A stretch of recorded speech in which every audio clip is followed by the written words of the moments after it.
Welcome back to my channel, and in today's video we're going to be making sourdough ciabatta. Ciabatta is a very popular Italian bread, and the word ciabatta in Italian means slipper because they sort of look like little slippers. This recipe is going to require that you already have a well-established sourdough starter, so if you don't have that, please refer to the link in the caption on my instructions on how to do that. I fed my starter in the morning, let it double in size, and now I'm adding it into a large bowl. I'm weighing out 100 grams of starter and adding 400 grams of room temperature water to that. And then I'm just going to mix those together a bit. And to that, I'm going to add 500 grams of bread flour. For this type of bread, you want to use a higher protein flour like bread flour to get a nice chew and stretch in your dough. Now I'm going to use my dough whisk, which is my favorite tool when making sourdough, to mix all of the ingredients together. I'll place the link to this dough whisk in the caption. Once the dough comes together and all the flour is hydrated, I'm going to cover that and let it sit for 1 hour. After 1 hour, it's time to add the salt. I weigh out 10 grams of salt, and then I squeeze and pinch the dough to incorporate the salt into the dough well. Once I've done that, I'm going to start stretching and folding the dough onto itself. The first set of stretch and folds are going to take probably between 10 and 20 stretch and folds just to get the dough to start to come together. Wetting your hand helps the dough not stick to your hand, but this is a very sticky dough, so it will stick to your hand, and that's okay.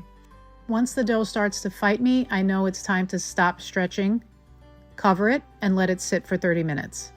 At this point, the dough already looks different. It looks smoother, and it's much more elastic. So I'm going to stretch and fold the dough over onto itself 4 times around, and then cover it and let it sit for another 30 minutes. Sourdough is pretty repetitive, so this is 30 minutes later, and I'm going to do the exact same thing that I just did, 4 stretches all the way around. Every time you come back to the dough, it looks a little smoother and a little more together.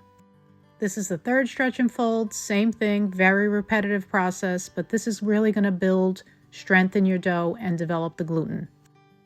This is stretch number 4, and the dough looks fantastic, so smooth. You're starting to see some bubbles, which is great.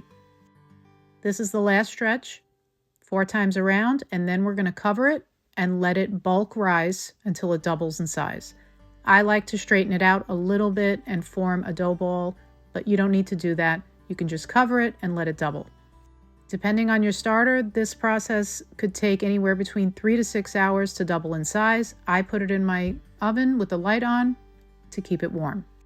Now it's later this evening. I'm going to oil a 9x9 baking dish, and I'm doing this because I don't want the dough to stick when I dump it out the next day.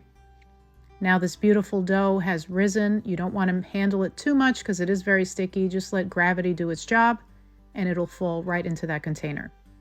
Now I'm going to put that aside, and I'm also going to oil some plastic wrap so that the wrap doesn't stick to the dough.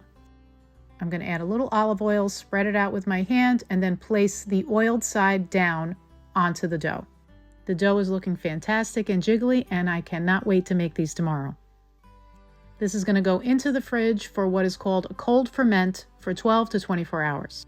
Now it's the next day, and I am preheating my oven at 500 degrees Fahrenheit for 1 hour with the pizza stone inside because I'm going to be baking these on a pizza stone. And as you can see right there, that's why you need to oil that container, because they just plopped right out. Now you're going to well flour the top, flour your dough scrape, and just try to form a rough rectangle about 9 by 11, but it doesn't need to be exact. Now that you've got a rectangular shape, you're going to cut that rectangle in half with your dough scrape. Once you've cut that in half, you're going to cut each half in half. You could cut them into 3 pieces. I'm just going to make 4 rolls today. And as you're cutting, just remember to sort of add some flour in the cuts so that the rolls don't stick to themselves or the dough scrape. It's a very sticky dough. Here I'm using an inverted baking sheet, but you could also use a pizza peel. And I'm going to use 2 floured dough scrapes to lift each roll and place it onto the parchment paper just like that. You want to be gentle and don't deflate any of the air that you've built into the dough.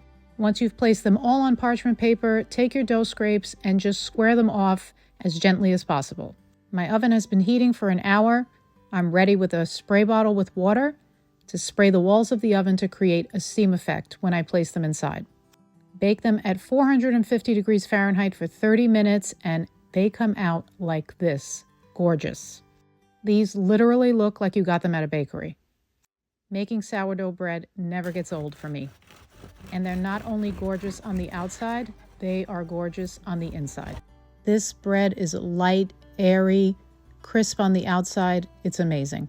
Don't forget to like and subscribe to my channel so you can see what I've got cooking next in the kitchen. Ciao, my friends.